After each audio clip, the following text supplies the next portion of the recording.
سبحان اللہ، اللہ ہمیں بھی نصیب کرے.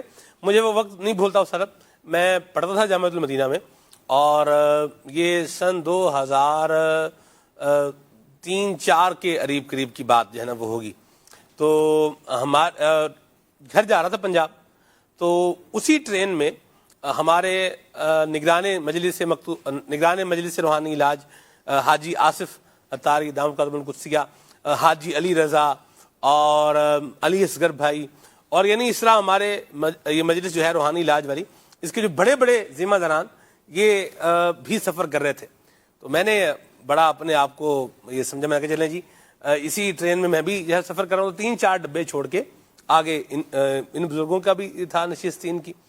تو حیدرآباد میں حاجی زمزم رحمہ اللہ ان کے لیے کھانا لے کر کے آئے.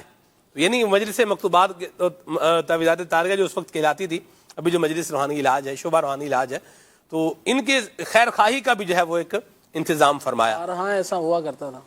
آپ نے واقعہ بیان کیا جی. کہ آصف بھائی وغیرہ جب جایا کرتے تھے تو یہ اکثر یعنی بارہا دیکھا گیا ہے کہ یہ کھانا اس طرح سے عطا فرماتے تھے. بڑی محبت تھی، اور کئی مرتبہ جیسے فیضان مدینہ میں بھی لے کر آتے تھے. کیا بات ہے. ان کے گھر میں اچار بنتا تھا مرچوں کا. صحیح. مرچیں، تلی ہوئی مرچیں جو ہوتی ہیں وہ ہر کسی کا کام نہیں ہوتا اس طرح سے بنانا، تو یہ اسپیشلی وہ یہ ذمہ داران کے لیے لے کر آتے تھے. بڑی محبت والا انداز تھا، بڑے پیار والا.